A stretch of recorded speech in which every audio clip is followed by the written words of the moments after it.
শুরুতেই যে খবরের দিকে নজর রাখতেই হবে, রাতের কলকাতায় তরুণীকে চুরি, বাইপাসে আক্রান্ত তরুণীর গাড়ি ফলো করে হামলা। আরো একবার আপনাদের জানিয়ে রাখি, রাতের কলকাতায় তরুণীকে চুরি, বাইপাসে আক্রান্ত তরুণী, ঠিক কি হয়েছিল জানাবে অমিত, রয়েছে আমার সঙ্গে। অমিত, দেখো, রোফিয়া শাকিল নামে 24 বছরের যুবতী, বিবাহিত, বাবার সাথে গাড়িতে চেপে যাচ্ছিলেন। সেই সময় হঠাৎ করে 3 যুবক তাদের গাড়ি ফলো করে এবং যেটা অভিযোগ করা হচ্ছে যে ওই তরুণীর ওপরে ছুরি দিয়ে আঘাত বা ছুরি দিয়ে আক্রমণ চালানো হয়েছে এবং ইতিমধ্যেই এনআরএস হাসপাতালে নিয়ে যাওয়া হয়েছে যুবতীকে এবং সেখানে সে এই মুহূর্তে চিকিৎসাধীন রয়েছে। তবে মোহাম্মদ আসলাম, ওয়াসিম আকরাম এবং সাজিদ ফারিক নামে 3 জনকে ইতিমধ্যে গ্রেফতার করা হয়েছে, এমনটা কিন্তু পুলিশ সূত্রে জানা যাচ্ছে। এবং যে 3 জনকে গ্রেফতার করা হয়েছে তারা কারা? তাহলে এই যে 3 জনকে গ্রেফতার করা হয়েছে তাদের মধ্যে একজন নাবালক রয়েছে এবং বাকি দুজন বয়সের জানা যাচ্ছে 20-22 বছর। সেক্ষেত্রে কি কারণে এই ছুরি চালালো সমস্ত ইনভেস্টিগেশন পর্যায়ে রয়েছে। তবে প্রাথমিকভাবে যেটা উঠে আসছে যে বিবাহ বহির্ভূত কোনো সম্পর্ক, সেই জায়গা থেকে ছুরি নিয়ে আক্রমণ, এমনটা কিন্তু বলা হচ্ছে বা এমনটা কিন্তু পাওয়া যাচ্ছে। সেক্ষেত্রে 3 জনকে জিজ্ঞাসাবাদ করে বা জেরা করে কিন্তু আসল মোটিভ জানা যাবে। তবে এই মুহূর্তে রোফিয়াকে এনআরএস হাসপাতালে নিয়ে যাওয়া হয়েছে এবং সেখানে যে চিকিৎসা বিষয়টা হলো যে বাইপাসের মতো একটা জায়গা, জমজমাট জায়গা, সেখানে এইভাবে হামলা কিভাবে হলো?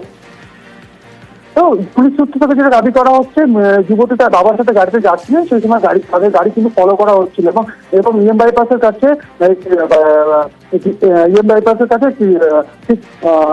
একটি ধাবা সংলগ্ন এলাকায় ট্রাফিক সিগন্যাল, সেখানে গাড়ি স্লো হয়েছিল বা গাড়ি স্লো হয়েছিল, সেখানে কিন্তু এই আক্রমণের ঘটনা ঘটেছে। সেক্ষেত্রে ইতিমধ্যে পুলিশ 3 জনকে থানায় নিয়ে গিয়েছে, তাকে জিজ্ঞাসাবাদ করা হচ্ছে এবং জিজ্ঞাসাবাদ করে আসল কারণ জানা যাবে। কিন্তু প্রাথমিকভাবে যেটা জানা যাচ্ছে যে বিবাহ বহির্ভূত কোনো সম্পর্কের কারণে এই ছুরি দিয়ে আক্রমণ বা ছুরি চালানো হয়েছে যুবতীকে উদ্দেশ্য করে। এরপরে রক্তাক্ত অবস্থায় যুবতীকে এনআরএস হাসপাতালে পাঠানো হয়েছে এবং সেখানে চিকিৎসা চলছে। এবং ইতিমধ্যে প্রগতি ময়দান থানা 3 জনকে নিয়ে যেতে প্রগতি ময়দান থানা এবং তাদের এই মুহূর্তে জিজ্ঞাসাবাদ করা হচ্ছে এবং তাদের মধ্যে তোমাকে জানিয়ে রাখবো যে এই 3 জনের মধ্যে একজনের বয়স 16 প্রাথমিকভাবে কিন্তু জানা যাচ্ছে। সেক্ষেত্রে মোটিভ বা কারণ কি, প্রাথমিকভাবে তাকে যেটা জানাচ্ছে যে কোনো বিবাহ বহির্ভূত কোনো সম্পর্কের কারণে এই হামলা। সেক্ষেত্রে কবে থেকে পরিচয়, বা যুবতী নারকেলডাঙ্গা এলাকাতে বাড়ি। অন্যদিকে যে 3 জনকে এই মুহূর্তে নিয়ে যাওয়া হয়েছে, যে 3 জনকে থানায় নিয়ে যাওয়া হয়েছে, তাদের বাড়িও কিন্তু যেটা জানা যাচ্ছে যে এই নারকেলডাঙ্গা বা সংলগ্ন এলাকাতে। সেক্ষেত্রে আগে থেকে তারা চিনতেন কিনা বা তাদের মধ্যে কোনো অন্য কোনো বিষয় রয়েছে কিনা, সমস্ত মুহূর্তে ইনভেস্টিগেশন পর্যায়ে রয়েছে। বেশ, তুমি নজর রাখো পরিস্থিতি থেকে, পরবর্তীতে আরো আপডেট নেব।